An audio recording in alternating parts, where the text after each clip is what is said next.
Bine ne-am regăsit, dragi prieteni! Sigur că da, Nicușor Dan nu este nici pe departe un diplomat de carieră. L-ați văzut fâstăcindu-se și ieri în Danemarca. Alaltăieri n-a respectat protocolul sau, mă rog, cineva care trebuia să explice protocolul nu i l-a explicat președintelui și a apărut acea scenetă parcă ruptă dintr-un episod de Mr. Bean. Dar asta nu înseamnă că Georgescu sau Simeon ar fi fost niște președinți mai buni. Nici pe departe.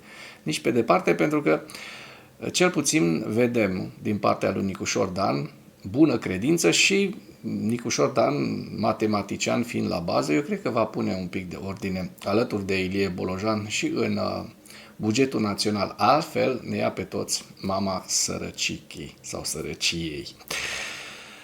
Astfel că, da, am publicat și eu un reel, mă rog, așa, nu la bășcălie, că lumea a interpretat că la bășcălie o parte. Alții au interpretat așa cum este normal. Dacă tot l-am votat și susținut pe Nicușor Dan, avem dreptul să-l și criticăm.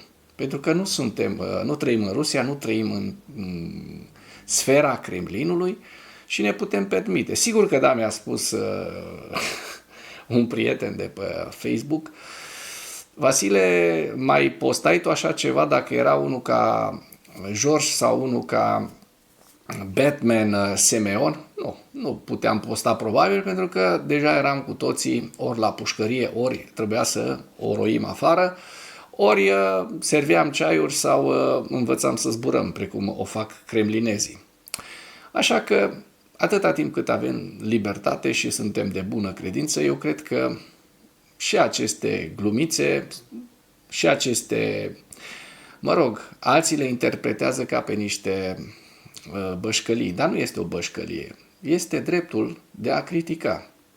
Și eu cred că am făcut-o sub formă de glumiță, sub formă de satiră, ceea ce, da, este dreptul nostru să facem acest lucru, pentru că l-am susținut pe Nicușor Dan, l-am votat, l-am susținut și în continuare îl susținem, chiar dacă atragem atenția când calcă pe bec. Subiectele principale ale analizei noastre de astăzi sunt: Statele Unite ale Americii vor furniza Ucrainei informații pentru atacuri cu rachete asupra sectoarelor energetice din interiorul Rusiei. Dacă se întâmplă așa ceva, Rusia, alături de faptul că s-ar putea să ajungă și Tomahawk-urile în Ucraina, atunci Rusia va fi istorie. G7 a anunțat o presiune sporită asupra cumpărătorilor de petrol rusesc. O altă veste foarte bună. Ucraina primește 2 miliarde de euro pentru producția de drone, spune Ursula von der Leyen. Forțele de apărare ucrainene au zdrobit proeminența Dobropilea. Comandantul șef al forțelor armate ale Ucrainei ne prezintă acest lucru, Oleksandr Syrskyi ne prezintă acest lucru, și vom da un ochi și pe hărțile deep state ale celor de la Institutul pentru Studiul Războiului pentru a vedea dacă acestea pușcă cu ceea ce spune generalul Syrskyi. Este ingenios și va funcționa, spune Stubb. Stubb este președintele Finlandei, care este optimist în privința planului Uniunii Europene privind blocarea activelor rusești. El prezintă o nouă politică a bățului lui Donald Trump, care l-ar sancționa pe Putin atunci când acesta greșește după modelul mongol. Așa cum știm, rușii au trăit foarte mult, 300 de ani, 3 secole sub dominația mongolă, ceea ce i-a și modelat ca imperiu și nu mai repet, dar știm cu toții că Rusia este continuatoarea Imperiului Mongol, prin fapte și prin cuget. Statele Unite ale Americii vor furniza Ucrainei informații pentru atacuri cu rachete asupra sectoarelor energetice din interiorul Rusiei, spun jurnaliștii de la Wall Street Journal. Potrivit publicației The Wall Street Journal, Statele Unite vor furniza Ucrainei informații care să permită atacuri cu rază lungă de acțiune împotriva infrastructurii energetice rusești. Oficiali americani spun că Statele Unite vor împărtăși informații în timp ce administrația Trump are în vedere furnizarea de arme cu rază lungă de acțiune către Kiev, care i-ar permite să atace mai multe ținte în Rusia. Potrivit Wall Street Journal, oficialii americani solicită aliaților NATO să ofere un sprijin similar. Statele Unite au împărtășit de mult timp informații cu Kievul, dar raportul de miercuri arată că noile evoluții ar facilita Ucrainei să vizeze rafinăriile de petrol, conductele, centralele electrice și alte infrastructuri pentru a priva Kremlinul de venituri și de petrol. Vicepreședintele american J.D. Vance, așa cum știm, a confirmat că administrația Donald Trump discută despre o posibilă furnizare de rachete Tomahawk Ucrainei, material pe care vi l-am prezentat ieri. G7 a anunțat o presiune sporită asupra cumpărătorilor de petrol rusesc. Țările G7 au anunțat că vor înăspri restricțiile împotriva Rusiei și a principalilor săi cumpărători de petrol pentru a reduce veniturile care sunt folosite pentru finanțarea războiului din Ucraina. Declarația comună a țărilor G7, publicată pe site-ul Guvernului Canadei, miniștrii de finanțe din țările G7 au emis o declarație după reuniunea lor online, în care au afirmat că au convenit să ia măsuri comune pentru a crește presiunea asupra Rusiei, pentru a pune capăt războiului său brutal împotriva Ucrainei și pentru a sprijini Ucraina în eforturile sale de a se apăra. Conținutul declarației spune că acțiunile suplimentare de escaladare ale Rusiei, inclusiv încălcările spațiului aerian NATO, intensificarea atacurilor asupra civililor și daunele aduse clădirilor guvernamentale și diplomatice din Ucraina, sunt inacceptabile și subminează eforturile de a realiza pacea. Declarația menționa că acțiunile și sancțiunile combinate ale țărilor G7 reduseseră deja veniturile Rusiei. Miniștrii notează că printre măsurile de creștere a presiunii asupra Rusiei se numără și utilizarea coordonată a valorii totale a activelor rusești înghețate. În plus, G7 vor viza pe cei care continuă să-și mărească achizițiile de petrol rusesc în urma invaziei Ucrainei și pe cei care facilitează eludarea sancțiunilor. Am convenit asupra importanței măsurilor comerciale, inclusiv a tarifelor și a interdicțiilor de import-export, în eforturile noastre de a opri câștigurile Rusiei din aceste surse, din aceste venituri economice. Vom lua măsuri concrete pentru a reduce semnificativ, cu scopul de a elimina treptat importurile rămase din Rusia, inclusiv importurile de hidrocarburi.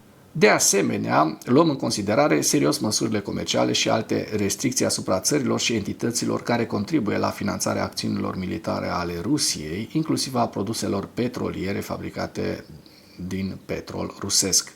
Declarația a subliniat încă o dată că va continua să exercite presiunea asupra Rusiei prin măsuri economice și financiare coordonate. Ucraina primește 2 miliarde de euro pentru producția de drone, spune Ursula von der Leyen. Și avem în această imagine drona ucraineană Shark. Și știrea este una foarte importantă pentru că, așa cum vedem, Rusia continuă să piardă o grămadă de venituri din petrol. Vom vedea imediat, vă voi prezenta și o știre în care, o imagine în care rușii au fost din nou loviți, au fost din nou vizați, rafinării rusești de petrol au fost din nou afectate de atacurile ucrainene cu drone. Președinta Comisiei Europene, Ursula von der Leyen, a declarat că jumătate din cele 4 miliarde de euro pe care Uniunea Europeană le-a transferat Ucrainei la 1 octombrie sunt destinate producției de drone. Ea a anunțat la Copenhaga, înainte de summitul informațional al Consiliului European, potrivit adevărului ucrainean. Von der Leyen a declarat că Uniunea Europeană consideră Ucraina drept prima linie de apărare a Europei și că sprijinul militar ar trebui consolidat în consecință. Dacă suntem cu toții de acord că Ucraina este prima noastră linie de apărare, trebuie să consolidăm sprijinul militar pentru Ucraina. Din acest motiv, astăzi alocăm 4 miliarde de euro Ucraina, a spus ea. Conform publicației Adevărul European, tranșa de 4 miliarde de euro face parte din inițiativa ERA, Între 2024 și 2025, G7 și Uniunea Europeană au furnizat deja Ucrainei aproape 28 de miliarde de dolari în cadrul programului. Programul G7 era accelerarea extraordinară a veniturilor pentru Ucraina, oferă Ucrainei împrumuturi finanțate din active suverane rusești, blocate, cu o dimensiune totală a programului de până la 50 de miliarde de dolari. Ucraina a primit tranșa anterioară de asistență macrofinanciară din partea Uniunii Europene, 1 miliard de euro pe 10 septembrie. Și iată o veste foarte bună. Forțele de apărare ucrainene, așa cum se poate vedea în această știre, forțele de apărare ucrainene au zdrobit proeminența Dobropilea, spune comandantul șef al forțelor armate ale Ucrainei, Oleksandr Syrskyi, care a efectuat o vizită de lucru în direcția Dobropilea. Împreună cu comandanții unităților militare ale forțelor armate și gărzii naționale a Ucrainei, am analizat progresul implementării sarcinilor încredințate, am specificat sarcinile ținând cont de situația actuală și am subliniat importanța conservării vieții soldaților noștri. Forțele noastre de apărare au străpuns așa numita proeminență Dobropilea a rușilor și fac tot posibilul pentru a provoca pierderi maxime ocupanților ruși. Se arată în declarația șefului statului major. În ultima zi a fost restabilit controlul asupra altor 2,2 km pătrați din teritoriul ucrainean. De asemenea, au fost efectuate operațiuni de atac și căutare pentru a distruge inamicul pe teritoriul de aproximativ 3 km pătrați din districtul Pokrovsk, regiunea Donetsk. Unitățile noastre de asalt au avansat de la 100 de metri până la 1400 de metri în anumite direcții, în adâncime. În timpul luptelor, 52 de ocupanți au fost eliminați, iar pierderile totale ale rușilor pe zi s-au ridicat la 80 de persoane în această zonă. În total, în timpul operațiunii de contraofensivă din districtul Pokrovsk, au fost eliberați 177,8, aproape 178 de kilometri pătrați, iar 199 de kilometri pătrați au fost curățați de sabotori. Iată o veste foarte, foarte bună. Pierderile totale ale ocupanților ruși în direcția Dobropilea până în această dimineață sunt de aproximativ 3320 de militari, dintre care 1864 sunt morți. Invadatorii au pierdut 971 de unități de arme și echipament militar, inclusiv 14 tancuri, 38 de vehicule blindate de luptă, 202 sisteme de artilerie, lansatoare de rachete 5, echipamente auto 453, motociclete și ATV-uri 61 și echipamente speciale 1. Pe lângă acestea, rușii au mai utilizat 197 de drone pe care ucrainenii au reușit să le neutralizeze. De asemenea, în timpul inspecției, comandantul șef al forțelor armate ale Ucrainei a avut o întâlnire de lucru cu șeful administrației militare regionale Donetsk. Am discutat probleme legate de asigurarea desfășurării operațiunilor de luptă și apărarea așezărilor din regiune, echipamente antidrone pentru infrastructura rutieră. Lucrăm împreună pentru un obiectiv comun, a declarat generalul Oleksandr Syrskyi, șeful armatei ucrainene. Și acum trecem la ziua 1317 a războiului din Ucraina.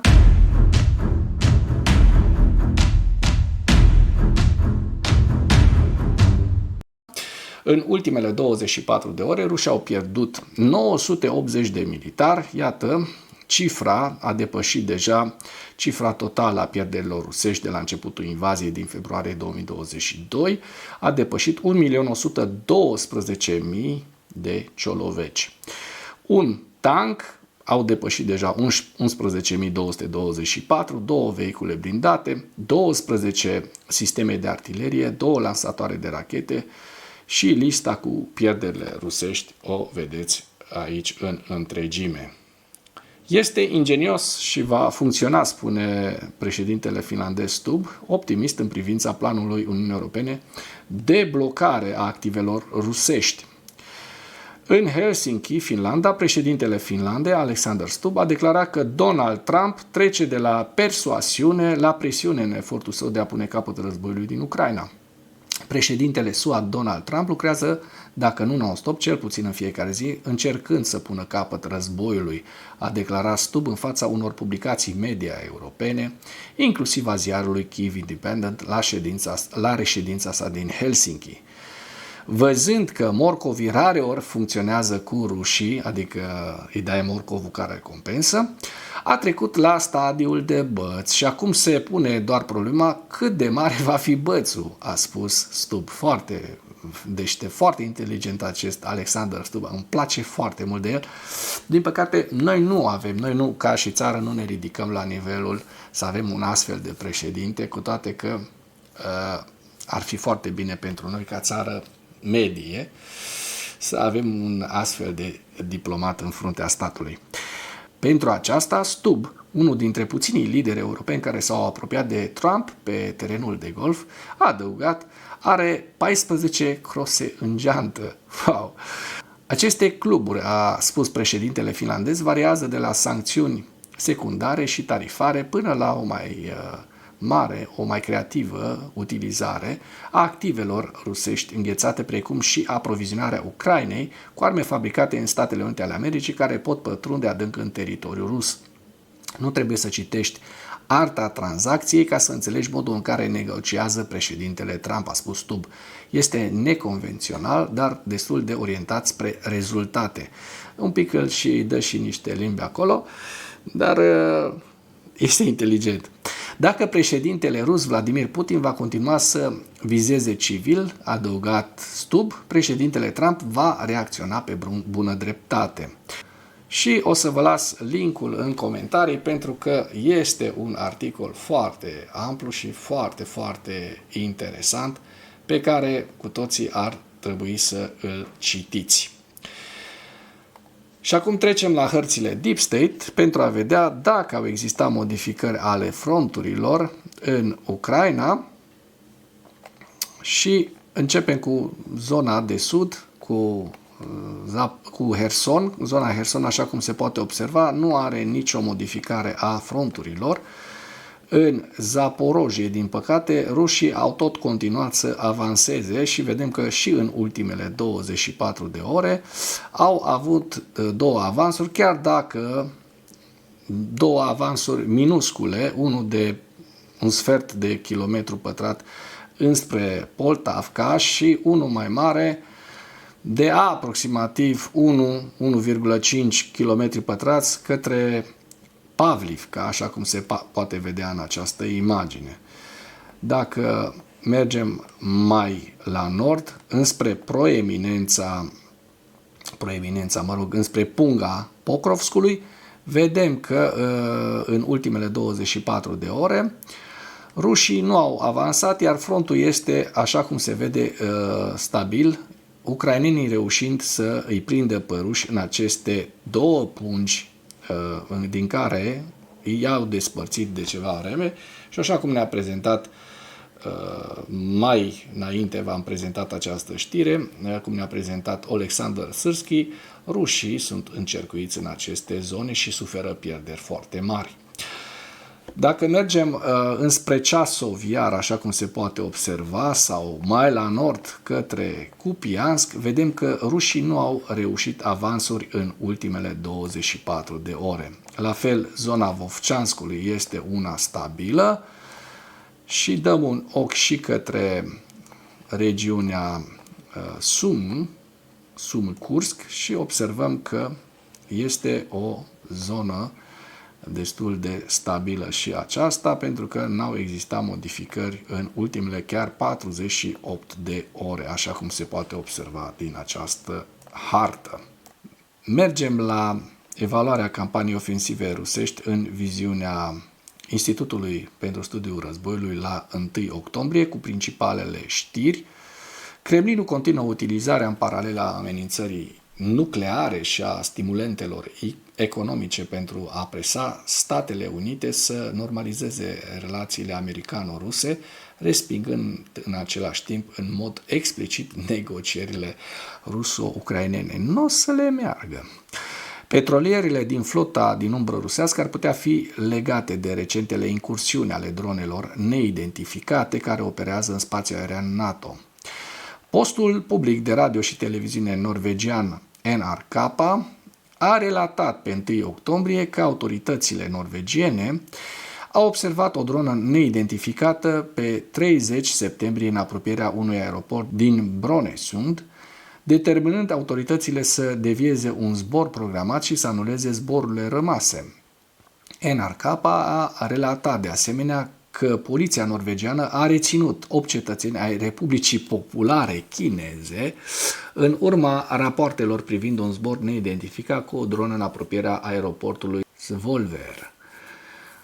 A arestat unul dintre turiști și a confiscat echipamente pentru drone. Poliția norvegiană a declarat că nu există în prezent nicio legătură aparentă între un actor statal și aeroportul Svolvær sau alte incidente cu drone. Autoritățile franceze au oprit petrolierul rusesc Boracay, legat de flota din umbră, în largul coastei portului Saint-Nazaire, din vestul Franței, pe data de 30 septembrie și au confiscat petrolierul și l-au reținut pe capitan și pe primul ofițer pe 1 octombrie. Președintele francez Emmanuel Macron a declarat că echipajul navei Boracay a comis infracțiuni foarte grave. Agenția de presă Maritim Exclusiv a relatat pe 23 septembrie că acest petrolier a fost una dintre cele 3 nave cu legături cu Rusia aflate în apropierea incursiunii coordonate cu drone care a închis aeroportul din Copenhaga pe 22 septembrie.